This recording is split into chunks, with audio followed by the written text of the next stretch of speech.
Welcome back to those of you who have joined yesterday in the pre-conference workshop, and welcome to those who are new and attending from today in the conference. I would like to give the floor to Dr. Manuel Barange, who is our Assistant Director General and Director of the FAO Fisheries and Aquaculture Division, to do the welcome speech, the opening words for you. Manuel, please. Go ahead.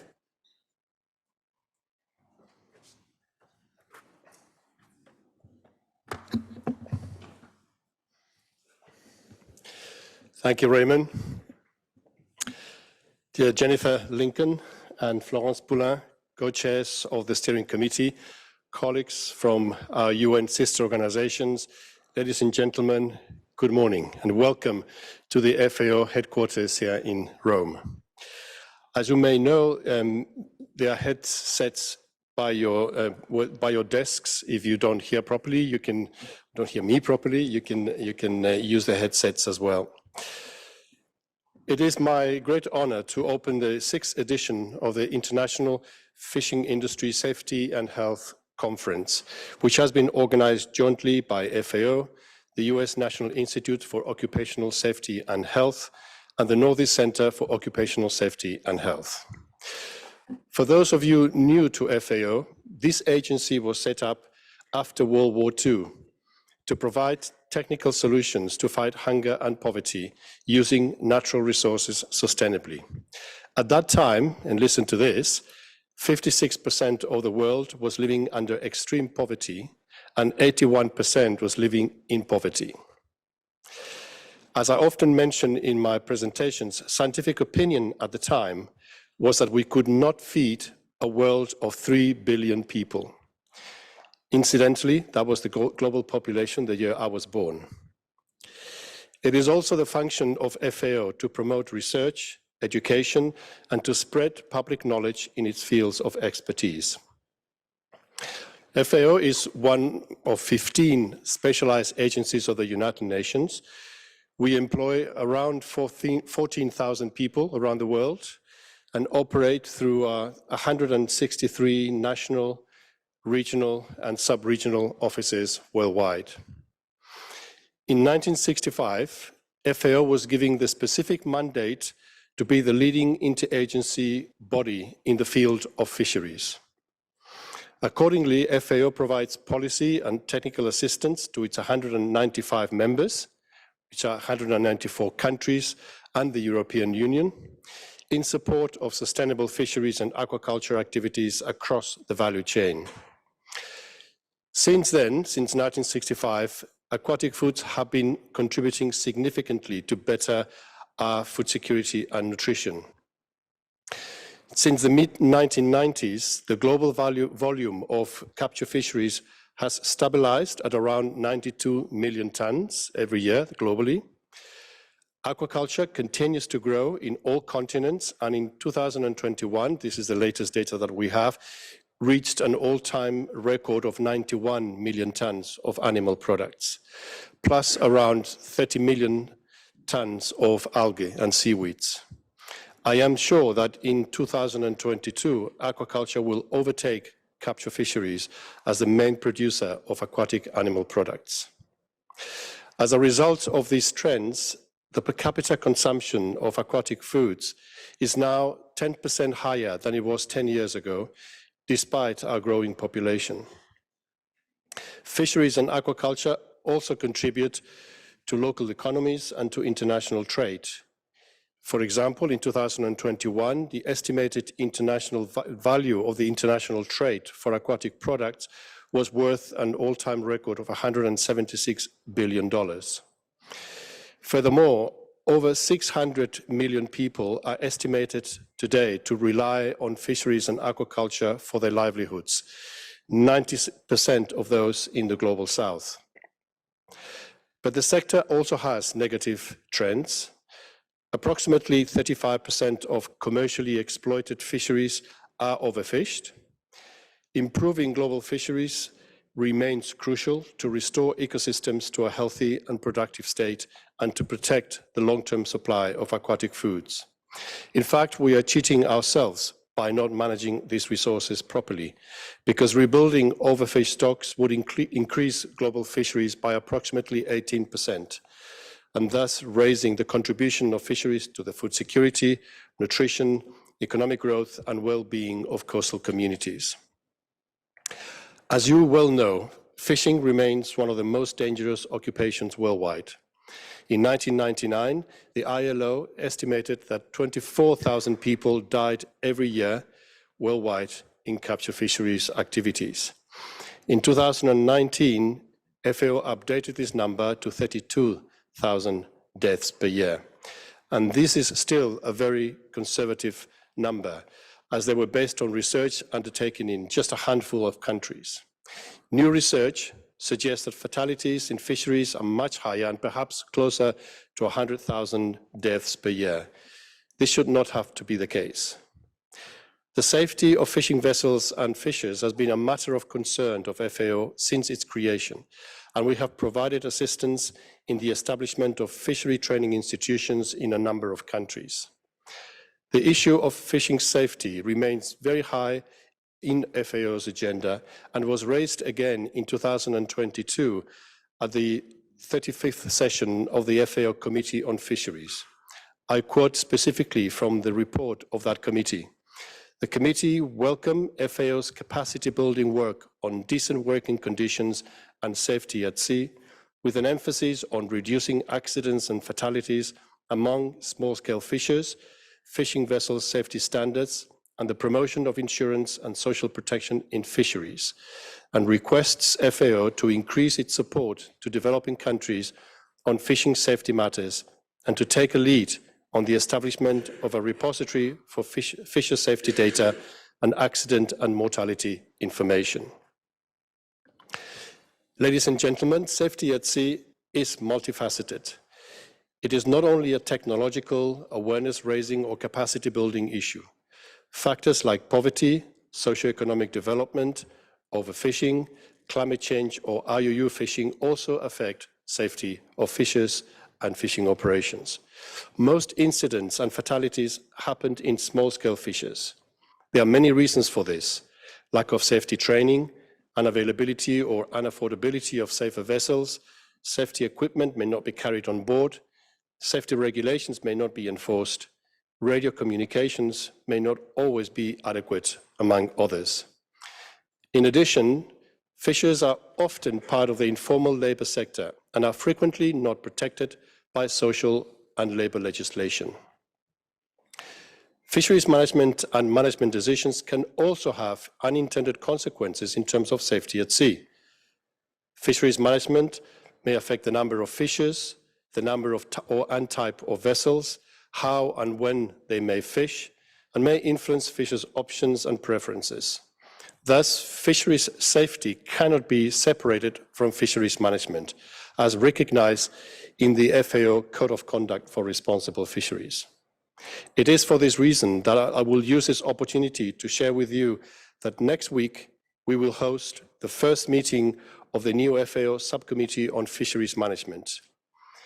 Your conference could not have chosen a better time to ensure your messages echo through next week's intergovernmental discussions.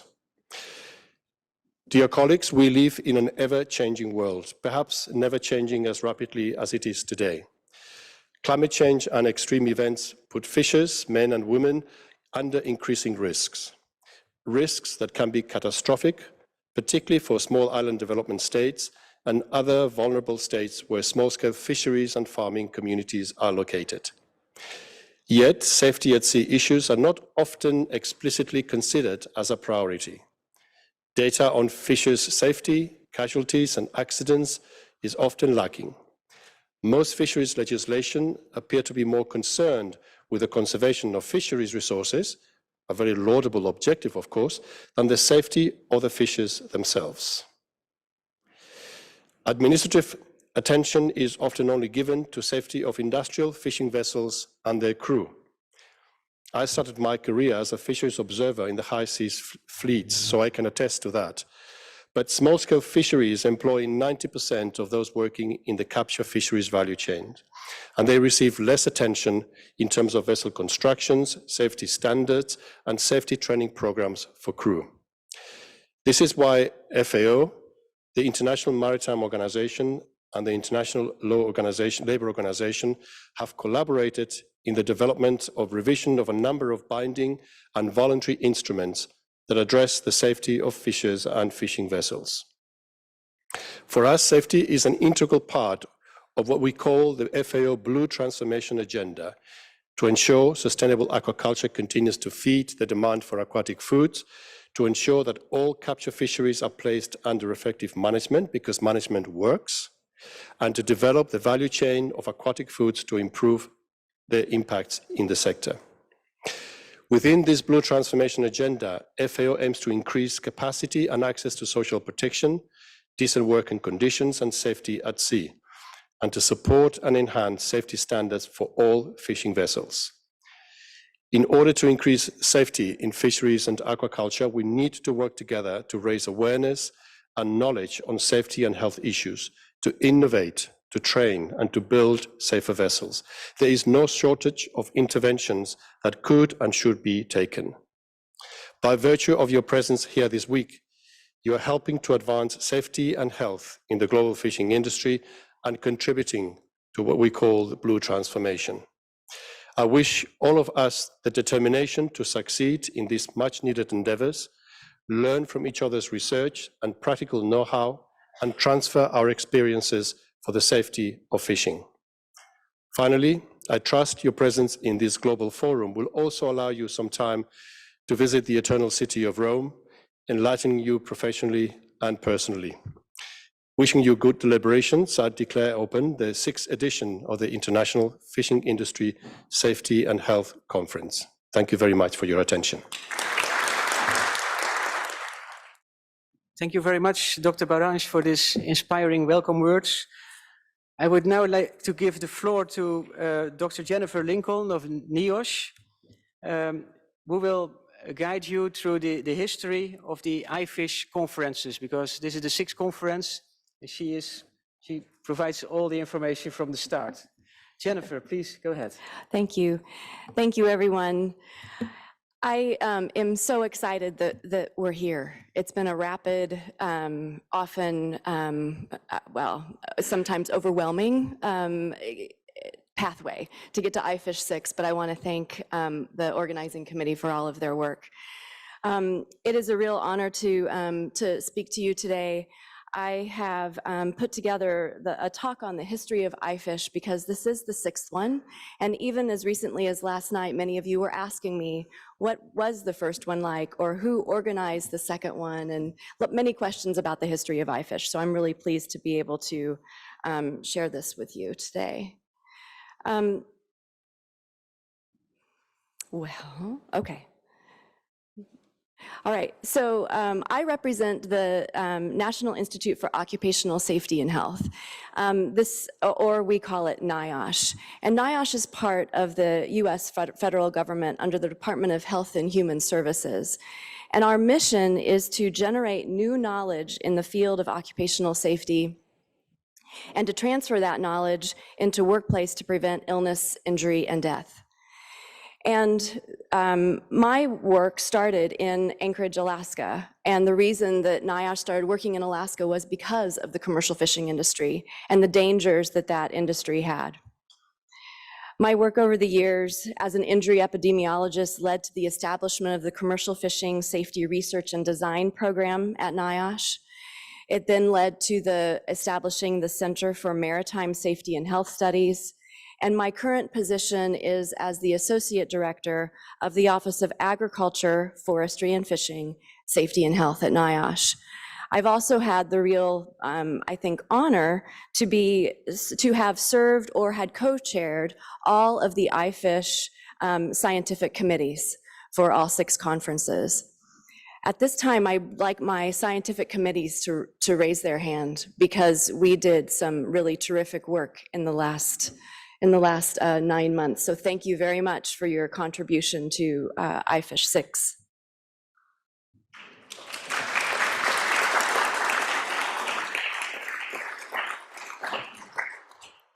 So now I'd like to invite people who are here for the very first time. How many people are here and this is your very first IFISH6 conference? Wow, that's fantastic. I knew the number would be high. It was really exciting to see all the hands. How many people were able to join us in St. John's, Newfoundland? Good, a good number. Wonderful. Okay, now, how many of you have been to 3 IFISH conferences? Yeah, they're my friends. All right, how many of you have been to 4? Yeah, that's who I expected. And have anybody been to 5 besides me? Okay, all right. But who was at the first? Ann Backus, Jeremy Turner? Yeah, oh, that's right, Elmore was there too. All right, yeah, so there are a few of us from the very beginning, we remember. So these are the locations of where all the IFISH conferences have occurred. But before there was IFISH, there were national conferences. This is how NIOSH got into holding conferences focusing on fishing safety. In the US in 1990, the US Congress invested some specific amount of money to look at occupational safety and health in the agriculture, forestry, and fishing industry. In 1992, after establishing the office in Anchorage, we did have our first FISH conference. And the findings from that was that we had a serious national problem, that there's not a single cause or single cure, and we needed better data. So enter an epidemiologist and colleagues, and we started collecting those data. In 1997, we had the second National Fishing Industry Safety and Health Workshop in Seattle, Washington. This was much more of a working conference. It wasn't a conference, it was a workshop. And partners like from AMC and from the US Coast Guard co-convened this workshop with us in Seattle. But we knew after making these recommendations that we could learn from other countries. We wanted to add the I to IFISH. We knew that the fatality rate in Alaska and the United States was very high. We knew from the literature that other countries had very high rates, 16 to 79 times higher than the average in those respective countries. At the time, the ILO and the FAO estimated 7% of all worker fatalities worldwide were related to fishing, but less than 1% of the work was done in the industry. So in 1999, NIOSH reached out to Harvard, and specifically Jennifer and Ann got together and started working on IFISH, the very first IFISH. Fortunately, we had an international committee and a scientific committee that included people like Jeremy Turner and Brant Wagner that reminded us that although IFISH at Woods Hole was amazing, that we needed to include developing countries. In October of 2000 was the first IFISH conference. There were about 100 people, 13 countries were represented. It had a special focus on the challenges of fishing in cold environments, cold water drowning, and hazards of hypothermia. The pictures are of the Woods Hole Geographic Institute and an early picture of the IFISH1 Planning Committee and someone making some questionable fashion choices that day. That's me. The IFISH1 key takeaways were that we needed to identify plausible solutions that neither hamper or diminish the quality of the catch, but to prioritize the safety of fishing crews. IFISH is the only conference that focuses on the safety of the crew specifically. And these solutions must be practical and affordable. We can benefit from international perspectives. And as I already mentioned, our colleagues from ILO and FAO made sure that we understood that as a group, we needed to include small-scale fisheries. And from then IFISH2 through this current IFISH, FAO has sponsored scientists from developing nations to attend IFISH conferences. IFISH2 was in Sitka, Alaska. Where's Leanne? There she is. So we partnered with our colleagues from the Alaska Marine Safety Education Association, or AMC, to put on IFISH2 in September of 2003. There were around 135 attendees. There were 18 countries represented. And this special focus was really on international cooperation. And to highlight that, FAO sponsored 7 speakers, and I found a picture of 5 of them in Jerry Dugan's living room one evening after, where the magic happens after the IFISH conference sessions, when we get to know each other and we discuss common issues and identify things to work on together. IFISH2 recognized the need for collaboration among governments, NGOs, vessel owners and operators, and crew. IFISH3 was the only IFISH conference I wasn't able to attend. I had a conflict with a dissertation defense, so I wasn't able to go.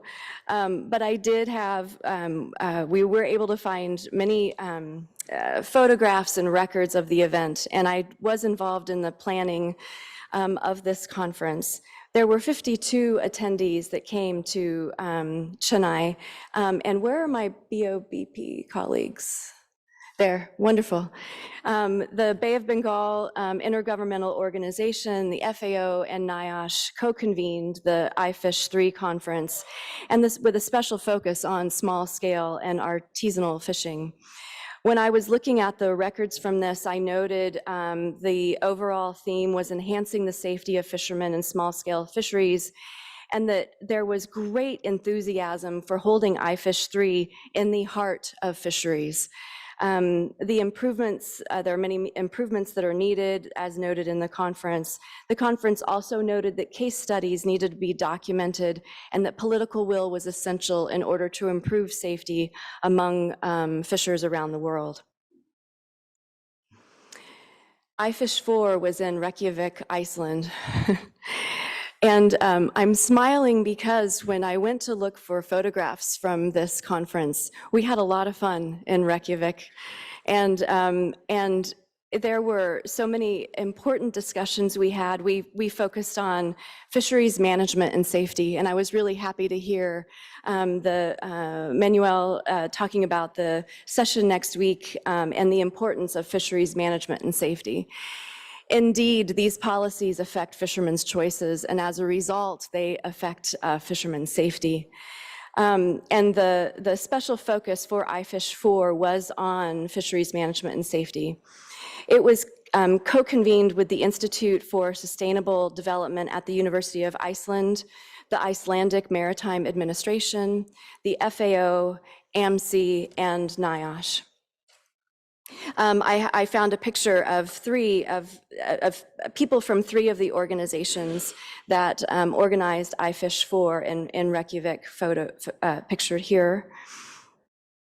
And then the closing comments. So Ari Goodmanson and I put together, I think that our responsibility at IFISH4 was to have the closing session based on what we learned throughout the days together in Reykjavik.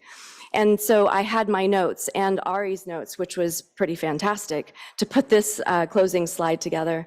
But the safety of fishing crews is affected by fisheries management policies. Other closing comments included that progress has been made in improving the health and safety in certain fleets, but that more work needed to be done in many others. The safety issues are similar throughout the world, and the same injury mechanisms exist in many different fisheries. Many of the same barriers also exist, as well as adopting safety interventions and changing behaviors. There's barriers for those. And when fishermen are involved in improving safety, great progress can be realized by increasing knowledge, redesigning systems, and changing policies. We had a gap in time. Up until IFISH4, we were on a pretty good, every 3 years we had a conference. But there was a large gap between IFISH4 and IFISH5. IFISH5 took place in Newfoundland, Canada. And we had 150 attendees representing 25 countries. Our co-conveners for that were Memorial University, FAO, and NIOSH. With a special focus, we added aquaculture and seafood processing to the parts of the overall maritime industry that we wanted to include. So this was an exciting conference. In this picture, you'll see that there was one chair that's open. We said that that's chair for the rest of the people that needed to be at IFISH, at IFISH6. At IFISH6, we had a review of international conventions and fisheries management policies. So we had a pre-conference, much like we did yesterday. There were presenters that talked about new innovations in PPE, prevention of drowning and other traumatic injuries, and understanding bioaerosol exposures and predicting weather events. We also had a special workshop focusing on aquaculture. And I think that the joke in the room that day was that if something happened that day in that room, that there would be no more safety and health aquaculture research for a while, because all of the researchers in the world that looked at safety were in that room. So it was a bit of a joke, but very important work was done that day. Since IFISH6, we published a special journal of the a special edition of the Journal of Agri-Medicine that was dedicated to IFISH6. And I'm putting all my scientific committee members on notice that we're going to do another one. So we will all be reviewing papers from this conference and even papers that were inspired by this conference to make it into the special issue of the Journal of Agri-Medicine. We also have an international PFD working group that has been meeting quarterly since the last conference, and we're meeting tomorrow in person during our morning sessions. But this was a really, I think, definitely high quality, very important work that has continued to make us connected between IFISH6 and IFISH6 to talk about drowning prevention, life jackets, personal locator beacons, and other safety equipment. So here we are in Rome. I think that it was about a year ago that Florence reached out and said, how about we do IFISH6 in Rome? And I think that my first question back to her was, are you sure? I'm so happy that we did this. My hopes for IFISH6 is, oh, I'll get to that slide. First, let me talk about registrations and countries represented. So we did have 220 people register for the event. I believe that we have 170 here. We have 51 countries represented. IFISH6 is co-convened by FAO, the Northeast Center for Occupational Health and Safety in Agriculture, Forestry, and Fishing, or NEC, and NIOSH, with a special focus on the safety, health, and well-being in a changing world. My hopes for IFISH6 is that we remember that IFISH is where it's not just a series of meetings, it's where real work is done. It's where scientific results are presented and scientific studies are formulated. We realize the depth and breadth of the skill sets it takes to work in these industries, and we also honor and value the lived experience and wisdom of workers in the commercial fishing, seafood, and aquaculture industry. We work together to find practical safety and health solutions in a changing industry and planet. So thank you for allowing me to talk about the history of IFISH. We also have a special, I'd like to invite Jeremy Turner up because there's a special remembrance that we would like to do because of a dear friend that we lost this summer. Is it on? Good. Yes, Yadava was a close friend of us, BOBP and FAO, and played a role in many of the IFISH meetings. Yadav had a long association with Fisheries, with IFISH, and with FAO. And in a way, he wrote his own eulogy, because in the last year of his life, he posted on Facebook, "I have completed 46 years of dedicated service, not only to the nation, but to the region and beyond. Starting on the 1st of September 1976 at Hyderabad, this journey has been memorable, and I cherish every moment of it." So he did his eulogy in 2 lines. I'll do mine in a little bit longer. But he wrote that at the end of 2022, and he died from cancer last July 2023. His honest and simple words reflect the nature of the man himself. In truth, he had a notable career. He came from a modest background in Delhi. He did his PhD in fisheries management and started his career in 1976 as a scientist at ICAR, at the Indian Council of Agricultural Research, specializing in inland fisheries.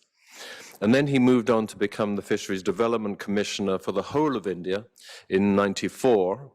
As Commissioner, he was the senior-most technical official of the Government of India, with responsibility for the overall development of marine and inland fisheries in the country. In 2000, he was appointed the coordinator of BOBP, which was FAO's Bay of Bengal program, and then he played a pivotal role in 2003, transforming BOBP into an intergovernmental organization, of which he was director until his death.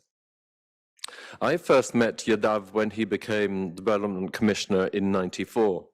And at that time, I'd been working on several fisheries projects in India through the '80s. So I'd already been working for 10 years with the fisheries people in the Ministry of Agriculture in Delhi before I met Yadava for the first time. His arrival on the government scene was like a breath of fresh air.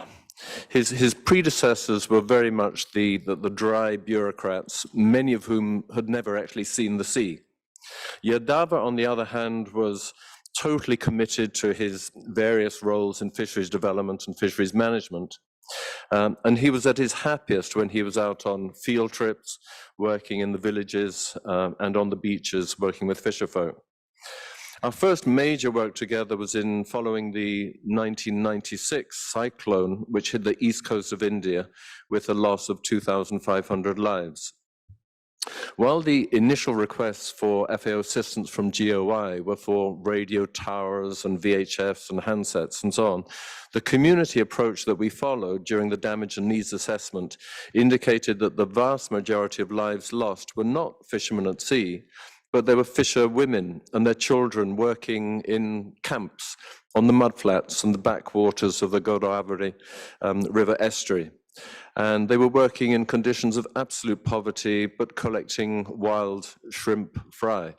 And obviously on the mudflats, when the waves came in, they were lost with no means of defense. Yadava pushed for more community resilience building interventions in addition to just provisions of radio towers and hardware. His people-centered approach was something that continued through his whole career. And during this time, I discovered that Yadav was someone who cared passionately about his work. Working with fisherfolk, he was often shy, but he was always humble, he was always compassionate.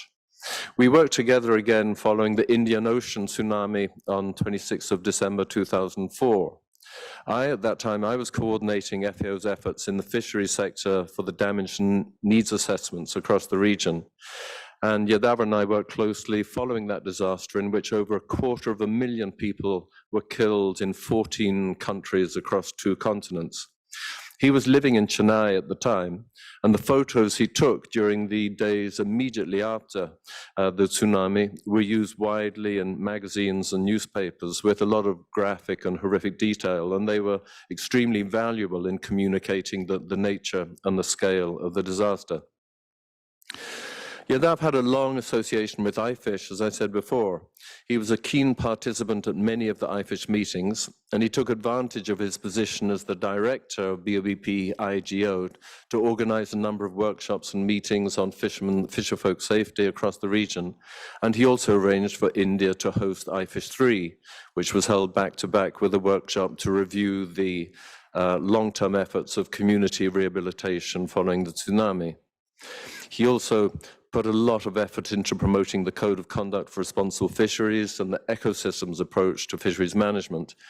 And he was a firm believer in the principles of community-based fisheries management, so throughout his career, he strived to ensure that safety at sea was considered as an integral part of fisheries management.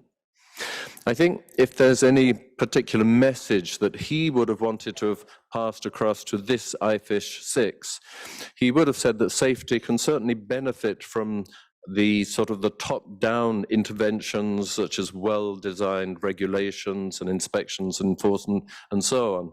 But equally, he would have emphasized that safety is influenced by changing fishers' behavior and attitudes, as well as by addressing the pressures and the demands under which they work.